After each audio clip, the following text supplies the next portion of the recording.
আল মুসলিমু মান সালামাল মুসলিমুনা মিন লিসানিহি ওয়া ইয়াদিহি আও কামা ক্বালা আলাইহিস সালাম।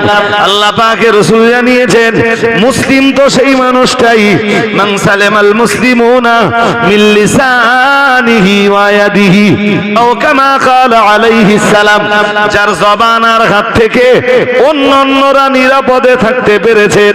আল্লাহ পাকের রাসূল জানিয়েছেন সেই মানুষটাই হলো মুসলিম। আর একটু মন খুলে বলেন। তাই একটু হালকা করে বলছিলাম যে জিভ দিয়ে কি কি ক্ষতি করা যায়। তার এক নম্বরে কি বলেছি, কিজ মিথ্যা অথবা কওলুজ জুর, মিথ্যা কথা বলা। দু নম্বরে কি বলেছি, মিথ্যা সাক্ষ্য দেওয়া। তাই বলেছি তো নাকি? হ্যাঁ। তিন নম্বরে, নাম্বার 3, গীবাত।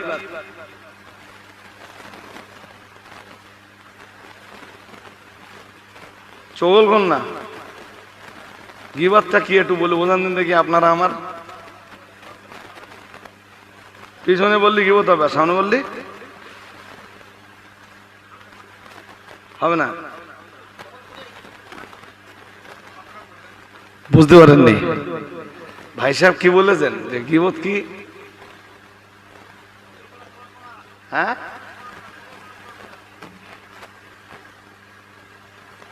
গীবত কি একটু মজলিস থেকে বলেন। হ্যাঁ,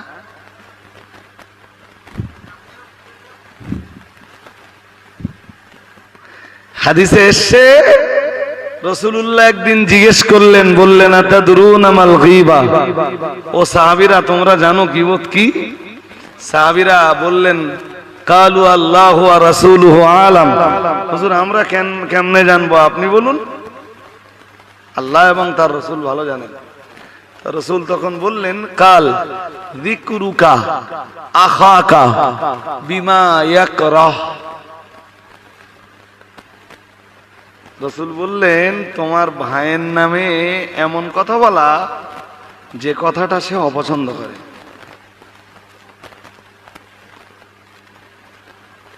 সামনে বললেন না পিছনে বললেন? আমার কথা বোঝেননি, সবাইকে নিতে পারছেন? গীবত বলতে আমরা সচরাচর যেটা বুঝি পিছনে বললে গীবত হয়, তাই তো? হ্যাঁ না বলেন, বলুন আমরা কি বুঝি? পিছনে বললে গীবত হয়। কিন্তু রাসূল সামনে পিছনের কোনো কথা বললেন? আমার দিকে সামনে পিছনের কথা বললেন। কি বললেন? যিকরুকা আখাকা বিমা ইয়াকরাহু। রাসূল বললেন তোমার কোন ভাইয়ের নামে এমন কথা বলা, তোমার কোন ভাইয়ের নামে তোমার এমন আলোচনা যা সে অপছন্দ করে, যা সে। আমি এতটা লোকের সামনে আপনার নামের এমন একটা কথা বললাম যেই কথাটা আপনার পছন্দ না, ওর নাম গীবত। ওর নাম, এটা সামনেও হতে পারে। বলুন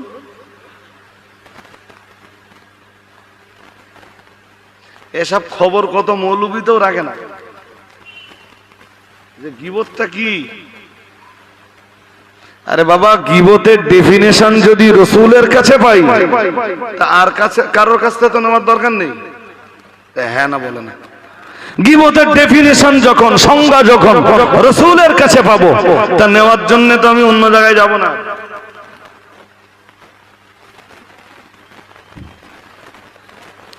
আল্লাহ পাকের নবী একদিন বললেন আতাদরুনা মাল গীবা, ও সাহাবীরা তোমরা কি বলতে পারো গীবত কি? গীবত কাকে বলে?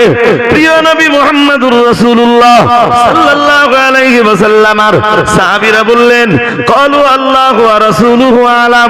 ইয়া রাসূলুল্লাহ, ইয়া হাবিবাল্লাহ, হুজুর আমরা কেমনে বলবো, আপনি বলুন। আল্লাহ এবং তার রাসূল ভালো জানেন। প্রিয় নবী মুহাম্মদুর রাসূলুল্লাহ সাল্লাল্লাহু আলাইহি ওয়াসাল্লাম আল্লাহ পাকের নবী বললেন যিকরুকা আখাকা বিমা ইয়াকরা আও কামা ক্বালা আলাইহিস সালাম। আল্লাহ পাকের রাসূল বললেন তোমার কোন ভাইয়ের নামে তোমার এমন আলোচনা যে আলোচনাটা সে অপছন্দ করে। আল্লাহ পাকের রাসূল বললেন ওরই নাম নাম হলো গীবাত। কি নাম?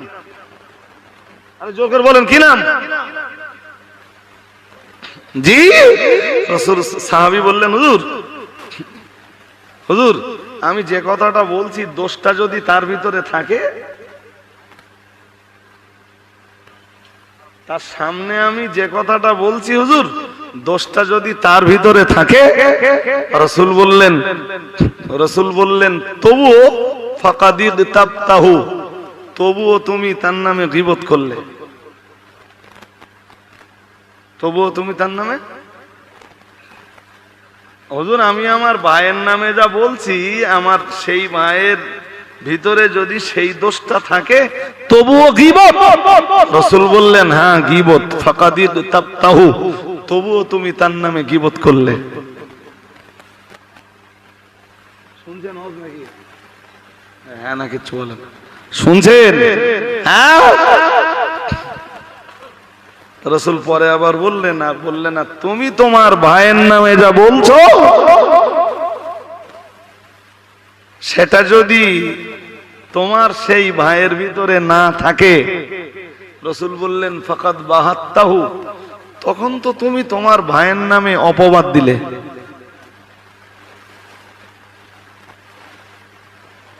বুঝতেছেন না কথা? তোমার ভাইয়ের যে দোষের কথা তুমি বলছো তার সামনে বা পিছনে যদি দোষ তার ভিতরে থাকে তবুও তার নামে গীবত করলে, আর যদি তোমার ভাইয়ের নামে যেটা বলছো জি সেটা যদি আদৌ তার ভিতরে না থাকে ফাকাদ বাহাত্তাহু, তখন তো তুমি তোমার ভাইয়ের নামে তোহমত দিলে। ওর নাম তুহমাত। ওর নাম কথা বলেন, ওর নাম তুহমাত। তুহমাতের বাংলা অপবাদ। তুহমাতের বাংলা কি? অপরাধ নয়, অপবাদ।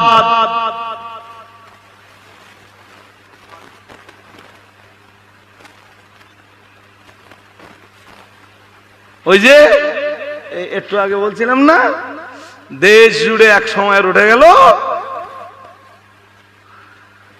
জি একটু আগে বলছিলাম না, কি রুটে গেল?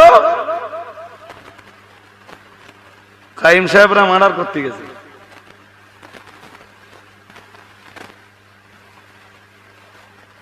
এটা কি গীবত? কিছু বলেন। আরে বাবা গীবত না তোহমাত।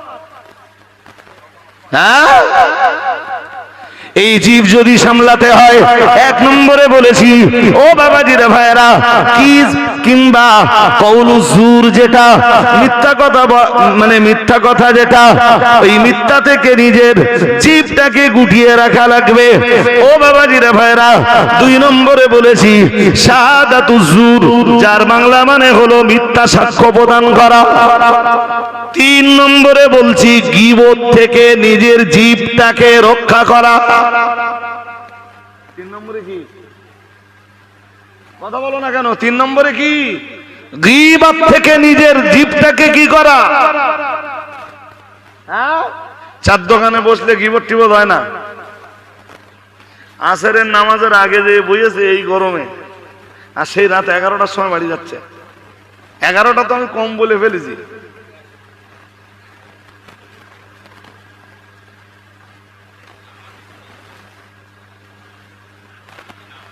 দেন দিন এই চার দোকানে যারা থাকে এর নামাজ লাগে নাকি?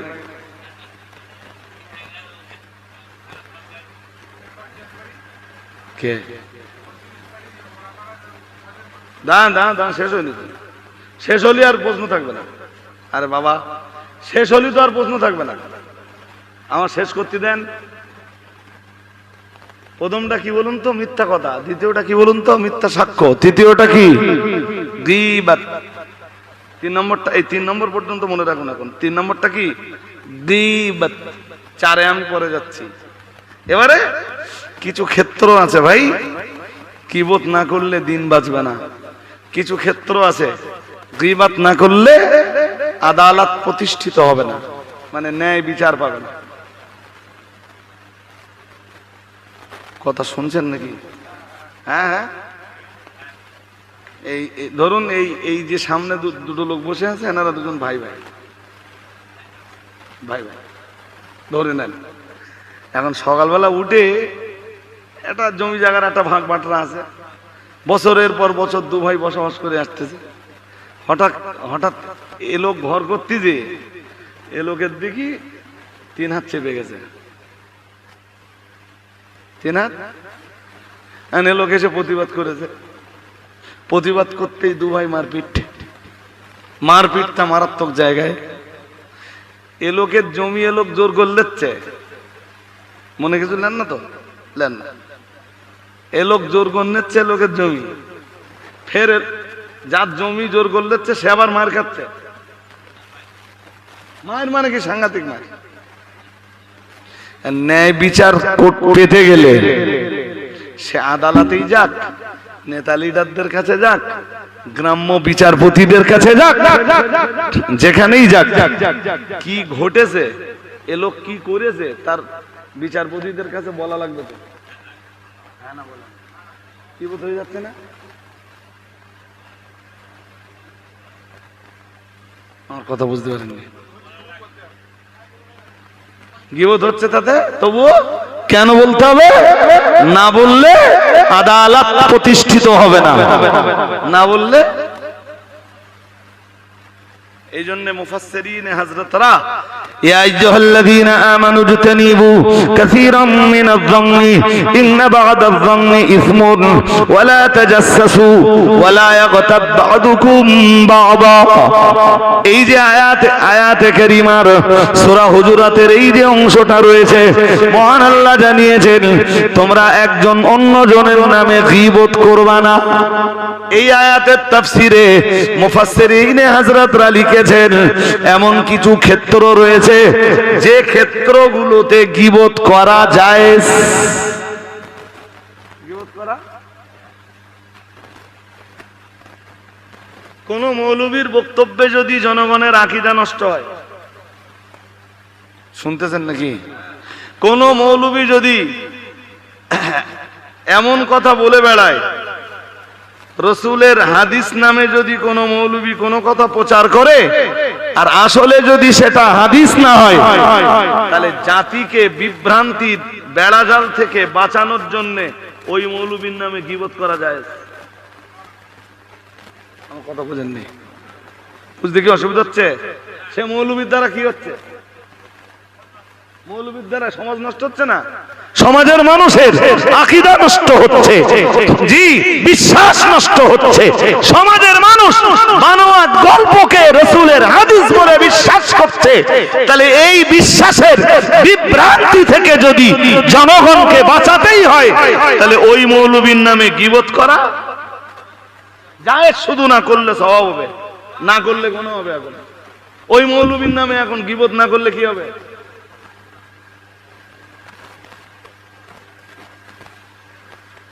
বুঝতে অসুবিধা হচ্ছে নাকি? তাহলে আপনার আর কোনো প্রশ্ন নেই তো, আছে নাকি? নেই।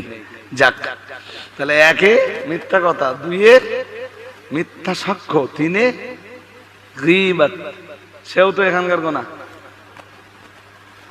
4 তুহমত। 4 তুহমত কি? এরম অপবাদ তো এভেলেবেল। বৌমা শাশুড়ির নামে অপবাদ দেয়, শাশুড়ি বৌমার নামে। কত স্বামী আছে স্ত্রীর নামে জেনার তহমত দিয়ে স্ত্রীকে সংসার থেকে বিদায় করে দিয়েছে, ও গোনা হবে না? মানে বইয়ের উপর করেছে আর গোনা হবে কেন?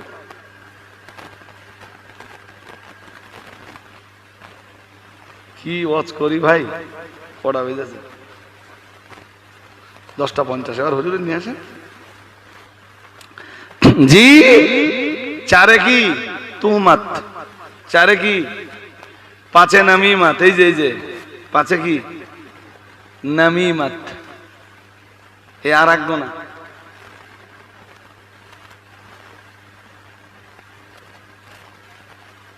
আমার দেশের কিছু মৌলভী সাহেব আছে, তারা কি করে জানেন? তারা এগুলো সব একাকার করে ফেলে।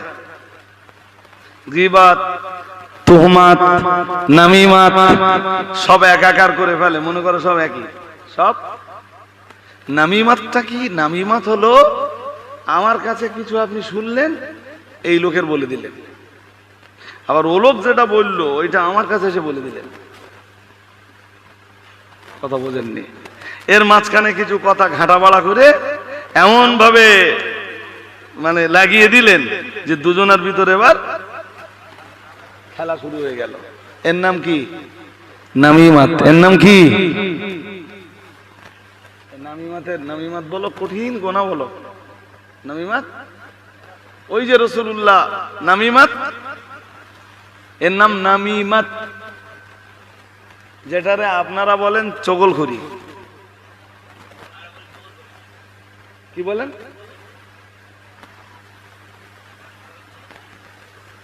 আমার কথা বোঝেননি এবার? এবার কি বুঝতে পেরেছেন?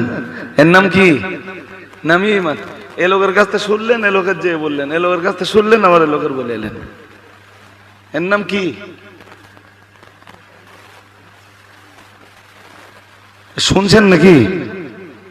এর নাম নামিমাত। হাদিসে এসছে না, মাররা রাসূলুল্লাহ সাল্লাল্লাহু আলাইহি ওয়াসাল্লাম আলা কবরাইন, রাসূলুল্লাহ এক সময় দুইটা কবরের মাঝখান দিয়ে যাচ্ছিলেন। শুনেছেন আপনারা? তাও স্মরণ করাচ্ছি। জি, যেতে যেতে রাসূল বললেন ইন্নাহুমা লা ইউআযাবান, আল্লাহর হাবিব বললেন দুটো কবরেই আযাব হচ্ছে। একটা কবর দেখিয়ে রাসূলুল্লাহ বললেন লা ইস্তাতিরু মিন বাউলিহি, আল্লাহ পাকের রাসূল একটা কবর দেখিয়ে বললেন ও সাহাবীরা শোনো, লা ইস্তাতিরু মিন বাউলিহি, আল্লাহ পাকের রাসূল বললেন লোকটা পেশাবের ছিটা থেকে পরহেজ করত না।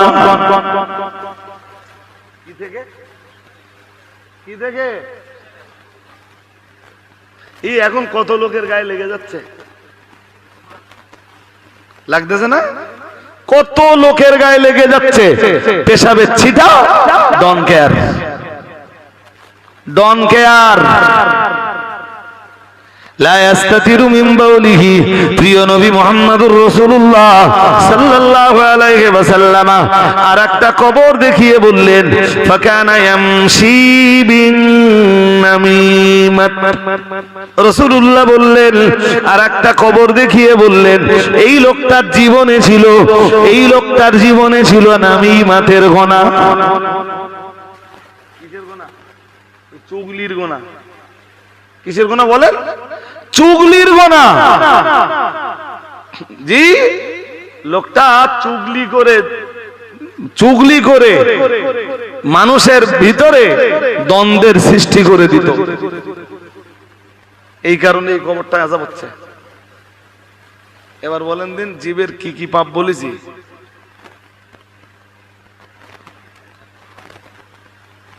আর মনে নেই। তাই এখন যদি মনে না থাকে তো এ তো আর বাড়ি পর্যন্ত যাবে না। মিথ্যা কথা বলা, মিথ্যা সাক্ষ্য দেওয়া, 3 গীবত করা, 4 তোহমত দেওয়া, তাই বলেছি তো, মানে মিথ্যা অপবাদ দেওয়া, 5 নামিমাত, 5 নামিমাত, 6 আর কিছু আছে নাকি? কথা হয় না? আর কিছু আছে? قد أفلح المؤمنون الذين هم في صلاتهم خاشعون والذين هم عن اللغو معرضون। আল্লাহ বলেন সূরাতুল মুমিনুন 18 পারা, মহান আল্লাহ জানিয়েছেন কদ আফলাহাল মুমিনুন, আল্লাহ পাকের কোরআন জানিয়েছে ঈমানদাররাই সফল, ঈমানদাররাই সফলতা লাভ করেছে। সুবহানাল্লাহ। সফলতা লাভ করেছে কারা? তাহলে ঈমান নেই যাদের, ওরা সফলতা লাভ করতে পারেনি, পারবেও না। ওরা ইহকালেও সফল নয়, পরকালেও। আল্লাহ পাকের কোরআন জানিয়েছে কদ আফলাহাল মুমিনুন আল্লাযীনা হুম ফি সালাতিহিম খাশিউন, আমরা যেন বললাম আল্লাহ যেসব ইমানদাররা সফলতা লাভ করেছে, আল্লাহ সফলতার চূড়ান্ত জায়গাতে যারা পৌঁছে গেছে, ও রব্বুল আলামিন আল্লাহ তাদের পরিচয় কি? আল্লাহ পাক রব্বুল আলামিন পরিচয় দিয়ে এক নম্বরে বললেন আল্লাযীনা হুম ফি সালাতিহিম খাশিউন। মহান আল্লাহ বললেন এক নম্বরে যারা নামাজে বিনয়ী, যাদের নামাজের ভিতরে বিনয়তা আছে, তারাই সফলতা লাভ করেছে। আর একটু মন খুলে বলেন, ভাই সাহেব ঘুমিয়ে পড়েছে নাকি? কদ আফলাহাল মুমিনুন। এবার আমার দিকে তাকান। থাক থাক থাক, কষ্টের শরীর। কদ আফলাহাল মুমিনুন, সফলতা লাভ করেছে ওই সমস্ত ঈমানওয়ালারা, আল্লাযীনা হুম ফি সালাতিহিম খাশিউন, যারা নামাজের ভিতরে বিনয়ী। যারা নামাজের ভিতরে কি বিনয়ী না, যারা ছটফট করে। মুক্তি তাদের জন্য অপেক্ষা করছে, যারা যাদের নামাজে আছে বিনয়তা। নামাজে আছে নাকি যারা নামাজে ছটফট করতেছে? আরে বাবা, যাদের নামাজে আছে ছটফটানির ভাব, ওদের নামাজ নামাজি নয়, ওদের নামাজ নামাজি। এই জন্য আল্লাহ বলতেছেন তুমি ইমানদার, সফলতা লাগবে, সফলতার জন্য 7টা জিনিস লাগবে। এবার ইমানের পরে 7টা জিনিস লাগবে। সূরা মুমিনুনে আল্লাহ পরস্পর ওই 7টা জিনিসের বিবরণ দিয়েছেন। যার 1 নম্বরে আল্লাহ বলেন আল্লাযীনা হুম ফি সালাতিহিম খাশিউন। তারাবি নামাজ একটু দেরি হয়ে গেলে সব ছটফট করে না?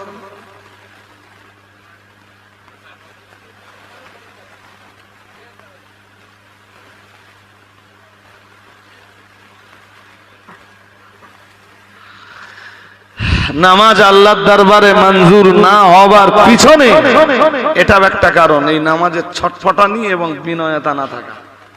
নামাজের ভিতরে ছটফটানি বা বিনয়তা না থাকা, ওই ইমানদারের জীবনে সফলতা নেমে আসবে না। না ফিদ দুনিয়া না ফিল আখিরাহ, না দুনিয়ায় আর না।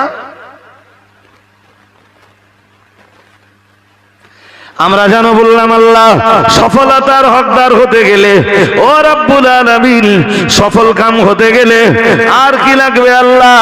আল্লাহ পাক রব্বুল আলামিন বললেন ওয়াল্লাযীনা হুম আনিল লাগবি মুরিদুন। কিংবা আমরা যেন জিজ্ঞেস করলাম, ও রব্বুল আলামিন আল্লাহ সফল কাম যেসব ঈমানওয়ালা মানুষের দল, ও রব্বুল আলামিন ওদের দ্বিতীয়, ওদের 2 নম্বর গুণটা কি? আল্লাহ পাক রব্বুল আলামিন বললেন ওয়াল্লাযীনা হুম আনিল লাগবি মুরিদুন। আল্লাহ পাক রব্বুল আলামিন বললেন যারা লঘু কথা আর লঘু কাজ থেকে নিজেদেরকে দূরে সরিয়ে রাখে। ওয়াল্লাযীনা হুম আনিল লাগবি মুরিদুন, যারা লঘু জিনিস থেকে নিজেদের চেহারা ঘুরিয়ে নেয়। কি জিনিস বলতে হবে? লঘু কি জিনিস? না না, নিজেরা বলতে হবে না, আমি তো বুঝিয়ে দেবো। আগে যেটা বলতেছে এটা আগে শিখে নেন, তারপর পরেটা বলতেছে। আগে শিখে নেবেন তো যে জিনিসটা হুজুর কি বলতেছে। লঘু কথা অথবা লঘু কাজ, লঘু কথা অথবা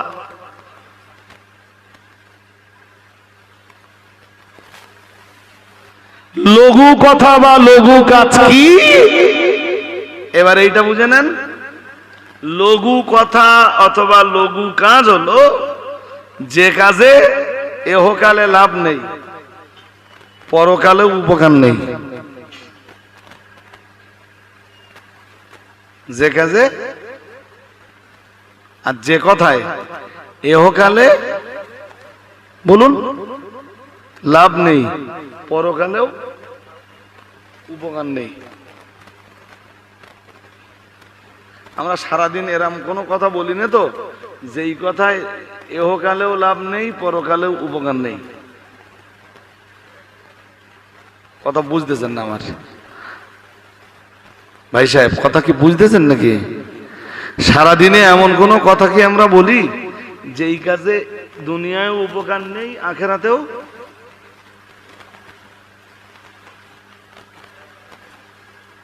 এরকম কথা বলিনি বলেন?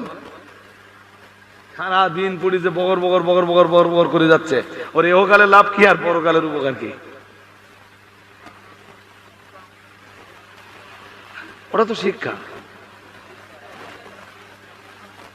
ও তো দুনিয়ার উপকার আছে না?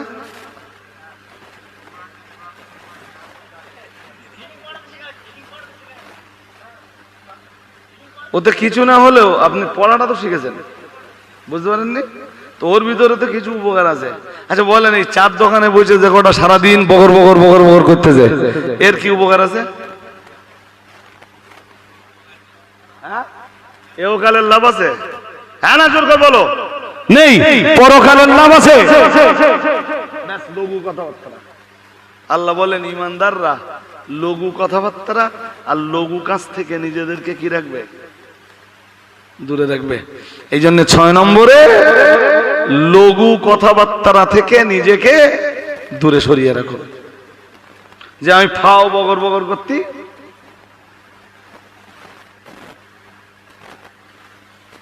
আরে বাবা, এই জন্য তো এক সাহাবী রাসূলের কাছে এলেন, এসে বললেন মান নাজাতুলি ইয়া রাসূলুল্লাহ, হুজুর আমি নাজাত পাবো কেমনে? রাসূল বললেন কাল আমলিকা আলাইকা লিসানাক। রাসূলুল্লাহ বললেন তোমার জবানের উপরে তোমার মালিকানা প্রতিষ্ঠিত করো। শুনছেন নাকি? হ্যাঁ শুনছেন কি বললেন রাসূলুল্লাহ? বললেন আমলিকা আলাইকা লিসানাক। নবী বললেন তোমার জবানের উপরে তোমার মালিকানা প্রতিষ্ঠিত করো। এর মানে তোমার জবানের উপরে যেদিন তোমার মালিকানা প্রতিষ্ঠিত হবে, তোমার জবান কাউকে গালি দেবে না, তোমার জবান গীবত করবে না। হাজিরিনে মজলিস মনে রাখুন, বলতে বলতে অনেক দূর চলে এসেছি। আমি আপনাকে 1 নম্বরে বলেছিলাম, 1 নম্বরে বলেছিলাম মিথ্যা, 2 নম্বরে বলেছিলাম শাহাদাতুজ জুর, যার বাংলা মানে হলো মিথ্যা সাক্ষ্য দেওয়া, 3 নম্বরে বলেছিলাম গীবাত, 4 নম্বরে বলেছিলাম তুহমাত, 5 নম্বরে বলেছিলাম নামিমাত, 6 নম্বরে বলেছি লাগু কথা। কি কথা? লঘু কথা। নাম্বার 7। কয় নম্বর এবার? সিবাব। এবার কি? এবার কি বুঝেননি? সিবাব। 7 নম্বরে গাইল দেওয়া। 7 নম্বরে গাইল দেওয়া। তাহলে এবার গুনে গুনে বলেন দিন, আজকের মজলিসে বসে আমি জিভে যা যা পাপ বলেছি মোটামুটি তার সংখ্যা কত দাঁড়িয়েছে? তো অন্তত আজকের মজলিস থেকে দক্ষিণ দেবীপুরের লোকেরা আমার ওয়াজের এই 1-1.5 ঘন্টা যা কথা বললাম, 1.5 ঘন্টা তো পেরিয়েছে আলহামদুলিল্লাহ। তো এই 1.5 ঘন্টায় আমি যে ওয়াজ করেছি, এই ওয়াজগুলো একটু মাথায় রাখেন, একটু কাজে লাগান। আল্লাহ কবুল করুন, বলুন আমিন, বলুন আমিন। জি, আবার যখন দক্ষিণ দেবীপুর গ্রামে আসবো আপনাদের কাছে, তখন আবার অন্য ওয়াজ করবো ইনশাল্লাহ। লাস্ট কথা বা শেষ কথা, আগামী 15ই বৈশাখ মুহিত সাহেব বলছিলেন, এত মানুষ তখন ছিলেন না। অল ইন্ডিয়া সুন্নাত ওয়াল জামায়াতের প্রতিষ্ঠাতা এবং আজীবন যিনি ছিলেন সভাপতি, শুনছেন নাকি? আজীবন কি ছিলেন? মরহুম মগফুর হাফেজ শামসুর রহমান সাহেব নব্বরাল্লাহু মারকাদাহু, বলুন আমিন। হুজুরের স্মৃতি সমাবেশ, সমাবেশ বললে বুঝবেন না, সভা বলবো, স্মৃতি সভা। বই কারাই কোথায় হবে? ওই মুফতি সাহেবদের বাড়ির আশপাশে। গতবারও অনেকে গেছিলেন না? এবছরও আপনাদেরকে খাস দাওয়াত দিচ্ছি, মেহেরবানি করে একটু যাওয়ার নিয়ত করুন। কত বৈশাখ? 15ই বৈশাখ। আমরা মোটামুটি আজকে একটা সিদ্ধান্ত নিয়েছি যে হার্ডলি 11টা তাক চালাবো। কত মাদিন সাহেব আরো বলছিলেন যে